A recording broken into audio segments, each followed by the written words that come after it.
창세기 12장 10절에서 20절 말씀입니다. 창세기 12장 10절에서 20절 말씀입니다.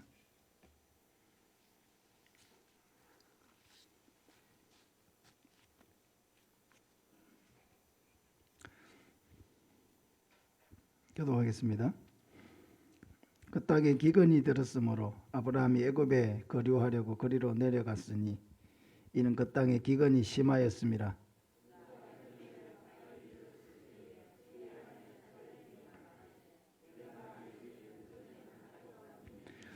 애굽 사람이 그대를 볼 때에 이르기를 이는 그의 아내라 하여 나는 죽이고 그대는 살리리니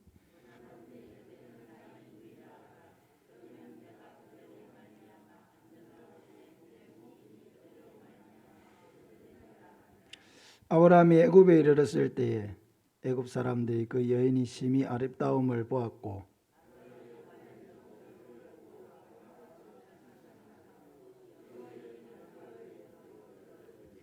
이에 바로가 그로 말미암아 아브라함을 후대함으로 아브라함이 양과 소와 노비와 암수 나귀와 낙타를 얻었더라.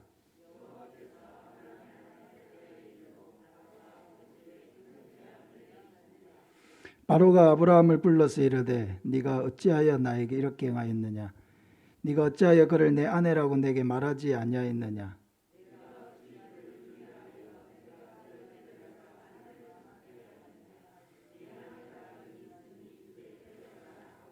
바로가 사람들에게 그의 일을 명하매 그들이 그와 함께 그의 아내와 그의 모든 소유를 보내었더라. 아멘. 조급함 때문에 계속 실수한 아브라함이란 제목으로 말씀을 전하겠습니다. 우리가 성경의 인물들을 바라볼 때 우리와는 다른 참 대단한 사람이다라고 생각을 하기가 쉽습니다. 그런데 우리가 성경을 읽어보면 성경은 그 어떤 인물도 영웅으로 만들려고 하거나 대단한 사람이라고 우리에게 말하려고 하지 않는다는 것을 알게 됩니다. 위인전 같은 걸 읽어보면은 무슨 이순신 장군의 위인전이나 세종대왕의 위인전이나 이런 것을 읽어보면은 이순신이나 세종대왕에 대해서 안 좋은 점은 거의 기록하고 있지 않죠. 다 좋은 점만 이렇게 기록하고 있는 것을 보게 됩니다. 그런데 성경은 다릅니다. 성경은 인물들의 그런 실수와 잘못한 것까지도 하나하나 아주 자세하게 우리에게 기록을 해주고 있습니다. 이것이 아주 성경의 독특한 기록 방법입니다. 아브라함에 대해서도 마찬가지입니다.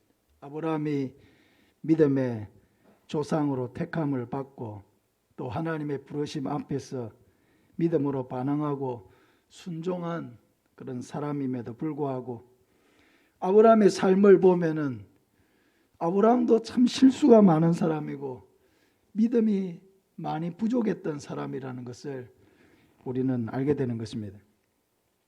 첫째로 아브라함은 약속의 땅을 떠나서 애굽으로 내려가는 실수를 저질렀습니다. 10절에 보면 그 땅에 기근이 들었으므로 아브라함이 애굽에 거류하려고 거리로 내려갔으니 이는 그 땅에 기근이 심하였음이라.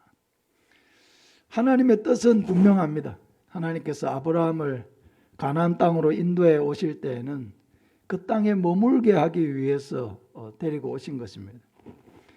그런데 그런 어려움이 생겼으면은 하나님은 당연히 아브라함이 하나님을 찾고 하나님을 의지하고 하나님의 도우심을 구하기를 원했을 것입니다. 하나님께서 우리를 사랑하시지만은 우리에게 어려움을 주시는 이유가 여기에 있죠. 그 어려움 속에서 우리가 하나님을 찾고 하나님을 의지하고 더 하나님과 친밀한 관계 속으로 우리를 이끌도록 하기 위해서 하나님은 우리에게 어려움을 허락하실 때가 있습니다. 그런데 아브라함은 마음이 조급했습니다. 데리고 있는 식솔들이 수백 명에 이르니까 이 많은 사람들이 이 기근 속에서 어떻게 살아남겠느냐. 그리고 가축도 얼마나 많습니까? 그러니까 이런 걱정들이 아브라함의 마음속에 몰려오니까 가장으로서 결단을 내려야 했습니다. 그래서 좀 더 환경이 나아 보이는 애굽 땅으로 이동하기를 결정했습니다. 약속의 땅을 떠나기로 결정한 것이죠. 근데 이것은 또 다른 문제를 야기했습니다. 그것은 자기의 아내를 빼앗길 수도 있는 그런 문제를 만든 것입니다. 아브라함은 이것까지도 감수하면서 애굽으로 내려갔습니다. 내려가니까 결국 어떻게 됐습니까? 우려하던 일이 발생을 하고 말았습니다. 아내를 누이라고 속였어. 속인 것은 아니죠. 정확하게 말하면 이복 동생으로서 자기 아내가 되었기 때문에 결혼하지 않았다면 누이라고 해도 전혀 상관은 없습니다. 그러나 지금은 아내가 되었는데 아내가 너무 아름다우니까 얼마나 아름다웠는지 모르겠어요. 지금 나이가 65세인데도 이렇게 다른 사람이 탐을 낼 만큼 너무너무 아름다워가지고 혹시 당신을 빼앗기 위해서 내가 남편이라고 하면 나를 죽일 수도 있으니까 그냥 나를 오빠라고 하고 당신이 누이라고 해서 그렇게 해서 위기를 모면하자. 이렇게 말은 맞췄지만은 실제적으로 그런 일이 일어나고야 말았습니다.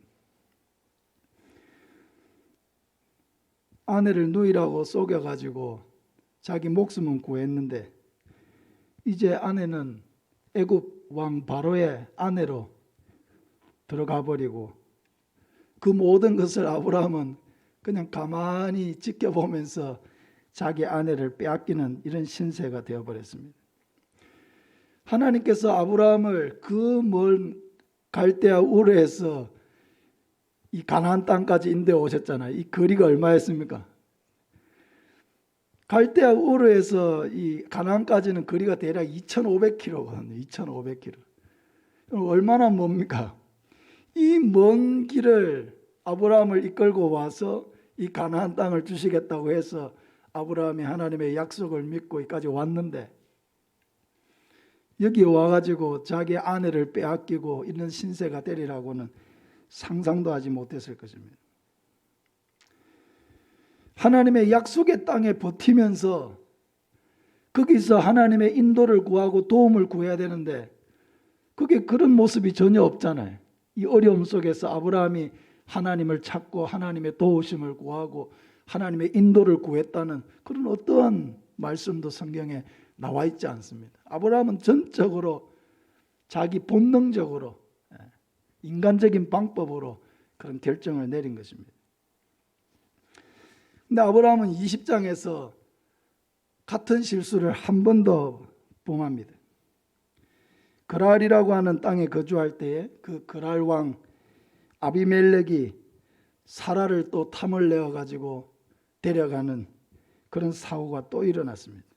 이때도 아브라함은 역시 애굽에서 그런 일을 한번 겪었음에도 불구하고 또 자기 아내에게 누이라고 하라고 똑같은 실수를 한 번 더 반복했습니다.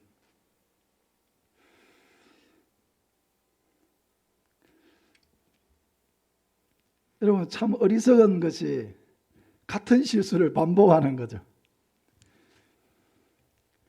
우리도 늘 하나님 앞에 여러분 어떤 것을 가지고 하나님 앞에 회개 기도합니까? 늘 같은 잘못을 가지고 회개하고 있지 않습니까? 한번 돌아보시기 바랍니다. 내가 하나님 앞에 잘못했다고 기도하고 하나님의 용서를 구하는 죄가 어떤 것입니까? 늘 새로운 죄입니까? 아니죠. 같은 죄를 반복하죠. 하나님의 뜻이 아니라고 하는 것을 분명하게 알고 있음에도 불구하고 늘 우리가 하나님 앞에 회개하고 용서를 구하는 것은 같은 죄입니다. 같은 죄를 반복하죠. 잘 넘어지는 죄에 또다시 넘어지기가 쉽다는 것입니다. 아브라함 역시도 같은 실수를 두 번이나 반복했습니다. 이 아내를 빼앗기는 이 두 번의 실패를 경험했음에도 불구하고 이 위기를 극복할 수 있었던 것은 전적인 하나님의 은혜의 개입이었습니다. 하나님은 애굽 왕 바로의 집에 큰 재앙을 내리셔가지고 이 사라를 그 애굽 왕 바로에게서 건져내어서 다시 아브라함에게 돌려주셨습니다. 그랄 왕 아비멜렉에게 빼앗겼을 때에도 하나님은 아비멜렉의 꿈에 나타나셔서 사라를 돌려보내지 않으면 너와 너의 모든 내게 속한 사람들이 다 죽을 것이다. 하나님이 이렇게 엄청난 위협을 하셔가지고 이 그랄 왕 아비멜렉이 사라를 돌려보내지 않으면 안 되도록 역사하셔서 하나님께서 그 아내를 빼앗아 다시 아브라함에게 돌려주셨습니다. 하나님이 이렇게 직접적으로 개입하지 않으셨다면 아브라함은 그냥 자기 아내를 빼앗기고 말았을 것입니다. 두 번째로 아브라함은 상속자를 주시리라고 하는 하나님의 약속을 온전히 신뢰하지 못했습니다. 하나님은 아브라함을 부르셨을 때에 내가 너로 큰 민족을 이루게 하겠다고 약속을 하셨죠.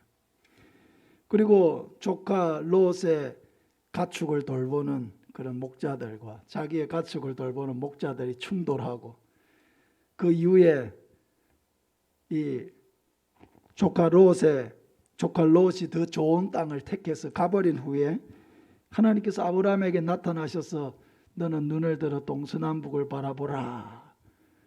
뭐라고 하셨습니까? 보이는 땅을 너와 내 자손에게 주리라. 너와 내 자손.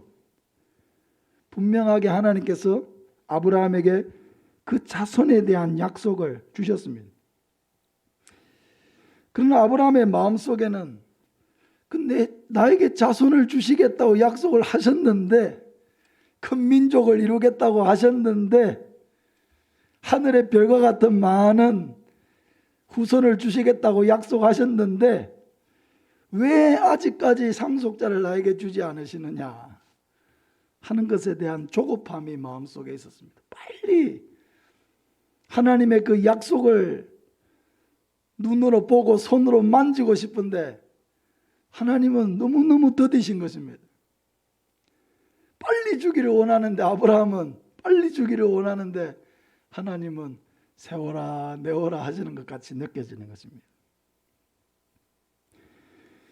그래서 아브라함의 마음속에는 하나님이 나에게 상속자를 주지 않으신다라고 하는 이 불만이 그의 마음속에 있었습니다. 창세기 15장 2절 이하에 보면 아브라함이 이르되 주 여호와여 무엇을 내게 주시려 하나이까? 나는 자식이 없사오니 나의 상속자는 이 다메섹 사람 엘리에셀이니이다. 아브라함이 또 이르되 주께서 내게 씨를 주지 아니하셨으니 내 집에서 길린 자가 내 상속자가 될 것이니이다. 아브라함이 뭐라고 얘기합니까? 주께서 내게 씨를 주지 아니하셨으니 라고 말합니다. 하나님이 나에게 상속자를 주지 않았지 않습니까? 하나님을 향한 불만을 직접적으로 표출하는 거죠. 제가 지금 이렇게 하는 것도 하나님이 안 줬기 때문에 제가 이렇게 하는 게 아닙니까? 그때 하나님께서 다시 한번 아브라함에게 말씀하십니다. 그 사람, 네가 생각하는 그 다메섹 엘리에셀, 그가 네 상속자가 아니라 내 몸에서 날 자가 내 상속자가 되리라. 하나님은 반복해서 다시 한번 믿지 못하는 아브라함에게 다시 한번 상속자를 줄 것이라고 약속하십니다. 아브라함에게 필요한 것은 무엇입니까? 믿음이고 이제는 뭐죠? 기다림입니다. 믿음이라고 하는 단어는 동의어가 기다림일 때가 많아요. 기다리지 못하는 것은 불신앙일 때가 많아요. 믿음이 있으면 기다릴 수가 있는데 믿음이 없으면 안 되는 거예요. 두 사람이 너무 사랑했어요. 그리고 사랑했던 남자친구가 군대를 가게 됐습니다. 군대 갔다 올 테니까 갔다 올 때까지 당신만 기다릴게요. 이렇게 하고 떠난 것입니다.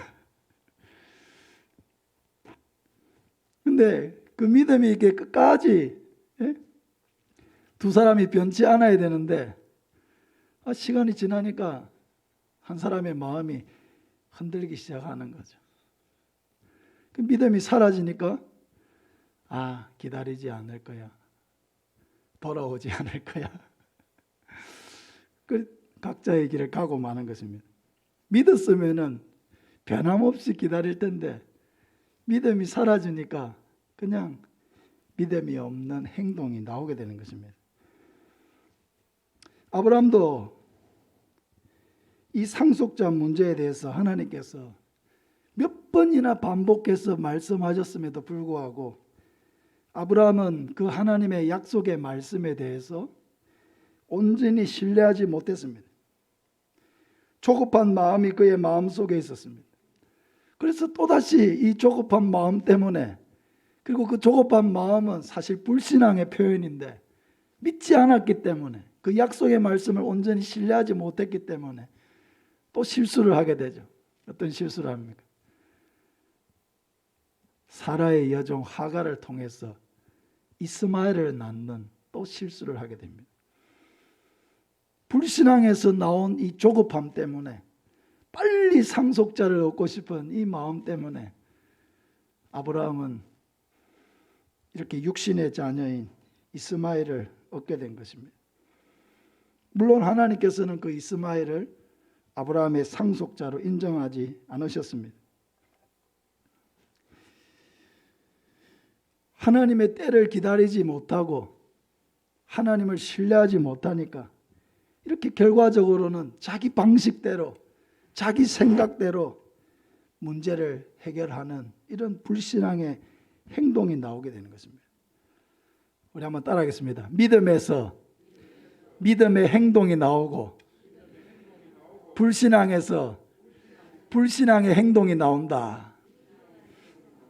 불신앙의 행동은요, 불신앙이 있었기 때문에 불신앙의 행동이 나오는 것입니다. 믿음이 있으면 믿음의 행동이 나오는 거예요. 믿음이 있으면 믿음의 말이 나오고요, 믿음의 행동이 나와요. 믿음에서 나오는 순종이 나오는 것입니다. 불신앙이 그 마음속에 가득하면은 자연히 우리의 입술에서 불신앙의 말이 나오고요, 불신앙의 행동이 나오고, 불신앙적으로 생각하고, 불신앙에서는 항상 불순종이 나올 수밖에 없습니다. 하나님께서 이렇게 믿지 못하고 또다시 실수하는 아브라함에게 하나님이 개입하셨습니다. 두 가지 방법으로 개입하셨어요. 첫째는 아브라함을 책망하시는 것이었습니다. 잘못에 대해서 책망하시는 것입니다. 창세기 17장 1절에 보면 아브라함이 99세 때에 여호와께서 아브라함에게 나타나서 그에게 이르시되 나는 전능한 하나님이라 너는 내 앞에서 행하여 완전하라. 이 창세기 17장은 16장에 아브라함과 사라가 하갈을 통해서 이스마엘을 낳는 장면이 16장에 기록되어 있거든요. 그 아브라함의 실수 이후에 하나님이 13년 만에 나타나셔가지고 지금 아브라함에게 하신 13년 만에 나타나셔서 처음 하신 말씀이 뭐냐? 나는 전능한 하나님이라 너는 내 앞에서 행하여 완전하라. 이 뭐예요? 아브라함이 전능하신 하나님을 믿지 않았다는 것이고요, 아브라함의 행동이 완전하지 못했다는 것입니다. 그러니까 이런 말씀이죠. 너는 왜 나를 전능한 하나님으로 믿지 않느냐? 내가 너에게 상속자를 줄 뿐만 아니라 너의 후손이 하늘의 별과 같이 많아지리라고 내가 약속하지 않았느냐? 내가 너로 하여금 큰 민족을 이루겠다고 약속하지 않았느냐? 근데 왜 너는 내 말을 믿지 않고 내 마음대로 행동하느냐? 너의 마음속에 믿음이 있으면 믿음대로 행할지니라. 하나님이 이렇게 아브라함을 책망하시는 것입니다. 정신이 번쩍 들었겠죠, 아브라함이. 자기 나름대로는 내 몸에서 날짜가 상속자가 되리라 했으니까 사라의 몸을 빌리지는 않았지만 그래도 자기를 통해서 나왔으니까 이스마엘도 상속자로 쳐주시겠지라고 생각을 했는데 하나님이 이렇게 책망을 하시니까 이스마엘이 아니구나 하는 것을 분명하게 깨닫게 된 것입니다. 디모데후서 3장 16절에 보면 모든 성경은 하나님의 감동으로 된 것으로 교훈과 책망과 바르게 함과 의로 교육하기에 유익하니 이는 하나님의 사람으로 온전하게 하며 모든 선한 일을 행할 능력을 갖추게 하려 함이라. 우리가 뭘 배우려고 하면요, 우리가 뭘 배울 때 제일 많이 경험하게 되는 게 뭐예요? 야단 맞는 거죠. 야단 맞는 거. 뭐 기술을 하나 배우려고 하면요, 가르쳐 주는 사람이 막 얼마나 야단을 치는지 몰라요. 제대로 못한다고. 그러나 그렇게 야단을 많이 맞는다고 해가지고 나 기술 못 배우겠습니다 하고 가면은 그게 못 배우는 거예요. 배우려고 하면 어떻게 해야 됩니까? 야단을 칠 때 달게 들어야죠. 내가 뭔가를 잘못하고 있구나. 나에게 이런 기술을 가르쳐 주시는 그 입장에서 볼 때, 그 수준에서 볼 때 나는 아주 부족하구나. 자기가 그걸 인식을 하고 그 책망하고 야단치고 하는 것을 달게 듣고 배우면은 그러면 어떻게 되겠습니까? 시간이 지나면 가르쳐 주는 사람에 못지않는 기술자가 될 수 있겠죠. 우리가 하나님의 사람으로 온전히 세움을 받을 때 참 중요한 게 뭐냐? 하나님이 책망하실 때 그것을 달게 듣는 것입니다. 하나님의 말씀은 뭐예요? 교훈을 주시기도 하죠. 그리고 뭐예요? 책망하신다 그랬어요. 하나님의 말씀은 우리에게 교훈도 주시고 책망도 하십니다. 또 바르게 하신다 그랬어요. 잘못하는 게 있으면 바로 잡아주시기도 하고 의로 교육하기에 유익하다. 악하게가 아니라 선하게 의롭게 우리를 만들어 주신다는 것입니다. 뭐가 하나님의 말씀이. 우리가 하나님의 말씀을 듣다 보면은 어떨 때는 하나님의 말씀이 내 마음을 위로하는 말씀으로 들릴 때가 있습니다. 그러나 우리가 죄악 가운데 있을 때에는 하나님의 말씀이 강하게 나를 책망하는 말씀으로 들릴 때가 있습니다. 그럴 때 어떻게 해야 합니까? 자기의 죄를 돌아보고 하나님 앞에 회개해야죠. 책망하시는 하나님의 말씀을 달게 들어야죠. 달게 들을 때 거기에서 회개가 나올 거 아니에요. 회개가 있어야 변화가 일어날 거 아니에요. 성도의 삶에 회개가 없이 변화가 일어날 수 있습니까? 회개가 없이 더 나은 사람이 될 수 있습니까? 회개가 없이 하나님의 사람으로 세워질 수가 있습니까? 그런 일이 있을 수가 없죠. 하나님의 사람으로 변화되려면 하나님의 말씀으로 책망을 받고 새로워져야죠. 회개가 일어나야죠. 자기의 잘못을 하나님 앞에 인정하고 고백해야죠. 거기에서 변화가 일어나는 거 아니겠습니까?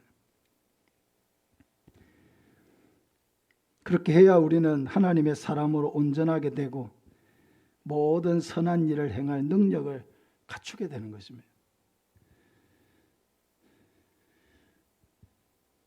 사랑하는 여러분, 아브라함이 이렇게 하나님이 책망하실 때 그 아브라함이 하나님의 말씀을 듣고 자신의 삶을 고치고 다시 한번 세우기 때문에 그 믿음의 길을 계속 걸어갈 수가 있는 것입니다. 하나님은 아브라함에게 다시금 이 실패한 아브라함이죠. 하나님의 말씀을 믿지 않고 자기 뜻대로 행하려고 하고 실수를 반복하고 이렇게 하는 아브라함에게 다시 한번 또 약속을 해 주십니다. 창세기 17장 21절에 내 언약은 내가 내년 이 시기에 사라가 내게 낳을 이삭과 세우리라. 하나님께서 이 말씀을 하셨을 때 아브라함의 나이가 몇 살이냐면 99살이고요. 사라가 89살입니다.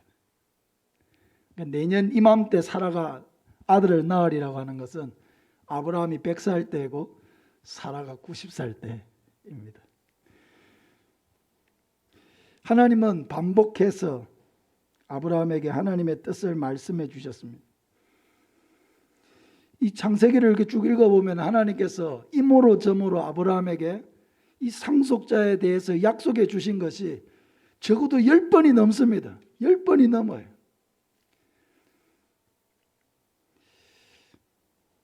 하나님이 얼마나 아브라함에 대해서 인내하시는지를 우리에게 가르쳐 주죠.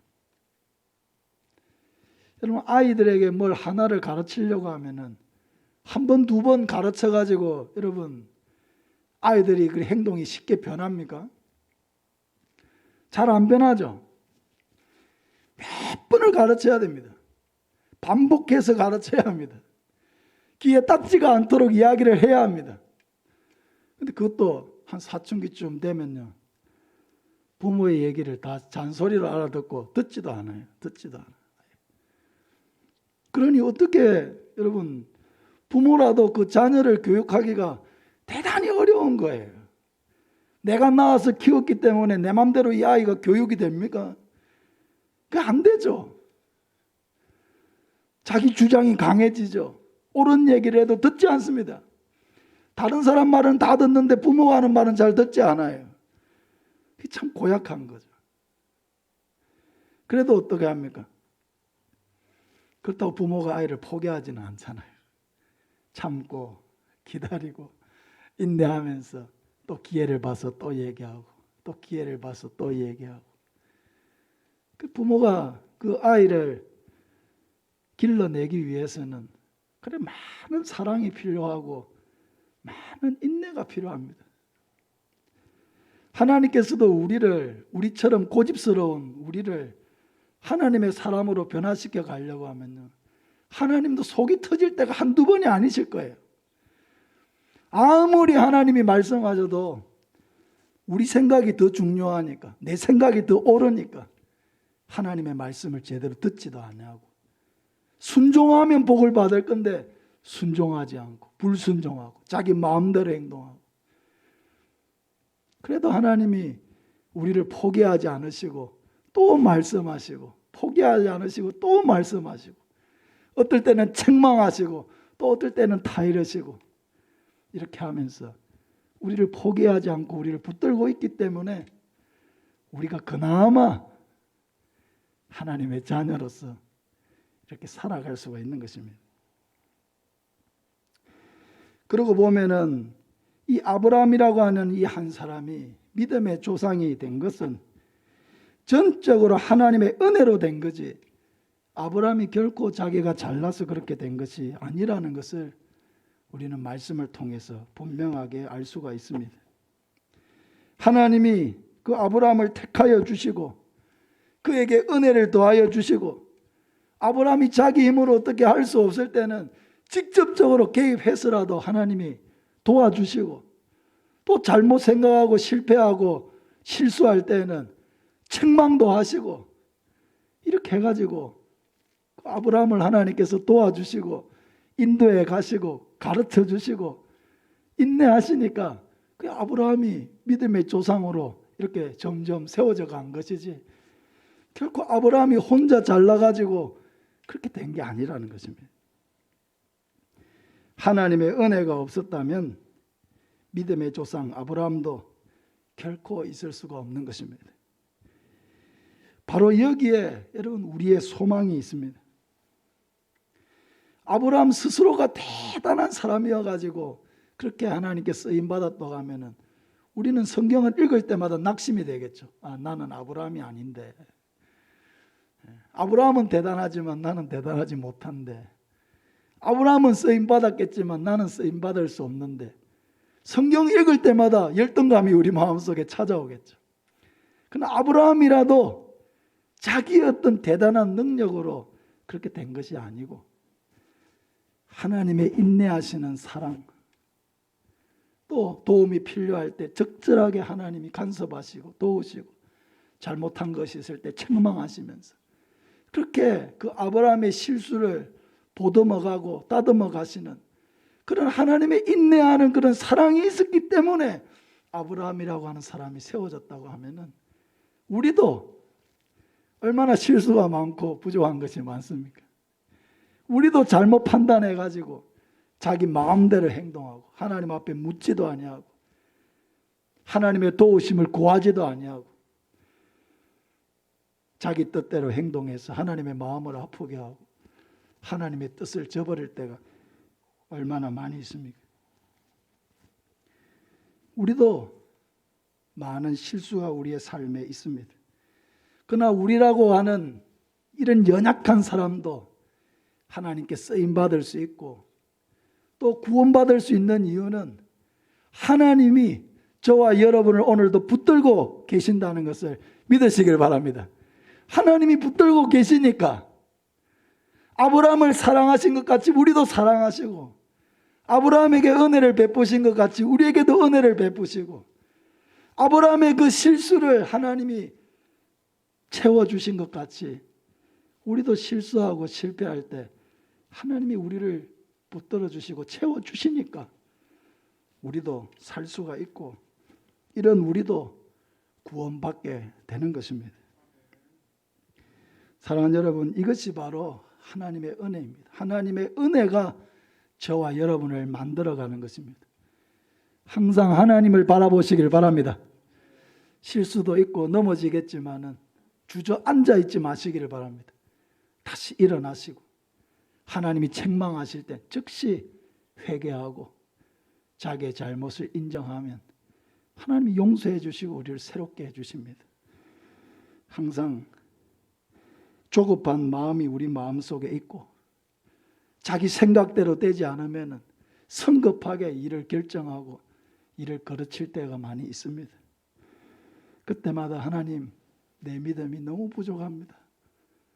내가 하나님을 섬긴다고 섬기지만은 너무 내 믿음이라고 하는 것이 너무 초라하고 너무 보잘것이 없습니다. 하나님께서 나를 도와주시지 않으면 오늘도 나는 설 수 없는 죄인입니다 하고 하나님 앞에 고백하고 다시 한번 자기의 연약함을 인정하고 하나님의 은혜를 구하면 반드시 하나님께서 우리에게 긍휼을 베풀어 주시고 우리의 삶을 인도해 주실 줄로 믿습니다. 실수한 아브라함을 위대한 믿음의 사람으로 세우신 하나님을 우리도 의지하면서 연약한 우리를 통해서 일하시고 역사하실 하나님을 신뢰하며 나아가는 저와 여러분 되시기를 예수님의 이름으로 축복합니다.